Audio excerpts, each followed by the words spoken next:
ಮುದಿದ ಕಿಳಿ is a type of ರೂಕ್ಷ ಸ್ವೇದ.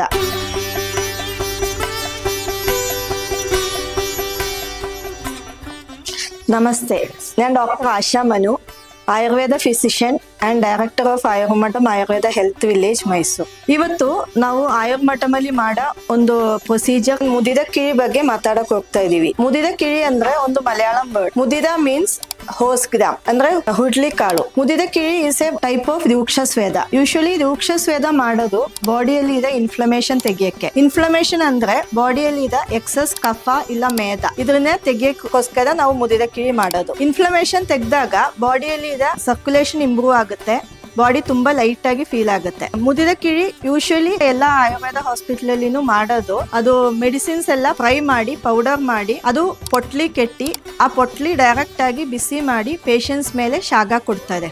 ಅಂದ್ರೆ ಪೊಟ್ಲಿ ಅದು ಕೆಳಗಡೆ ಪೋರ್ಷನ್ ಮಾತ್ರ ಬಿಸಿ ಆಗುತ್ತೆ. ಬಟ್ ನಮ್ಮ ಆಯುರ್ಮಠಂ ಅಲ್ಲಿ ವಿಶೇಷವಾಗಿ ಹೇಗೆ ಮಾಡೋದು ಅಂದ್ರೆ ಈ ರೂಕ್ಷ ಸ್ವೇದೆಗೆ ಯೂಸ್ ಮಾಡೋ ಮೆಡಿಸಿನ್ಸ್ ಡೈರೆಕ್ಟ್ ಆಗಿ ಕಡಾಯಿಯಲ್ಲಿ ಫ್ರೈ ಮಾಡಿ ಅದು ಬಟ್ಟೆಗೆ ಸುರಿದು ಬಿಟ್ಟು ಅದು ಪೊಟ್ಲಿ ಕೆಟ್ಟಿ ತಕ್ಷಣ ಪೇಷಂಟ್ಸ್ ಮೇಲೆ ಶಾಗ ಕೊಡ್ತೀವಿ. ಅದೇ ಟೈಮಲ್ಲಿ ಇನ್ನೊಂದು ಅರ್ಧ ಪೋರ್ಷನ್ ಆಫ್ ದ ಮೆಡಿಸಿನ್ಸ್ ಕಡಾಯಿಯಲ್ಲಿ ಫ್ರೈ ಮಾಡ್ತಾ ಇರ್ತೀವಿ. ಸೊ ಇದರಿಂದ ಏನಾಗುತ್ತೆ ಅಂದ್ರೆ ಯೂಶುವಲ್ ಮಾಡೋ ರೂಕ್ಷ ಸ್ವೇದಗಿಂತ ತುಂಬಾ ಎಫಿಕಸಿ ಆಫ್ ದ ಟ್ರೀಟ್ಮೆಂಟ್ ಜಾಸ್ತಿ ಇರುತ್ತೆ. ಅಂದ್ರೆ ನಾವು 7 days ಅಲ್ಲಿ ಮಾಡೋ ರಿಸಲ್ಟ್ ನಮಗೆ ಒಂದು 3 days ಅಲ್ಲಿ ಇಲ್ಲ 4 days ಅಲ್ಲಿ ಸಿಕ್ಬಿಡುತ್ತೆ. ಸೊ ಬಾಡಿ ತುಂಬಾ ಇನ್ಫ್ಲಮೇಷನ್ ಎಲ್ಲ ಕಮ್ಮಿ ಆಗಿ ಬಾಡಿ ತುಂಬಾ ಲೈಟ್ ಫೀಲ್ ಆಗುತ್ತೆ. Thank you.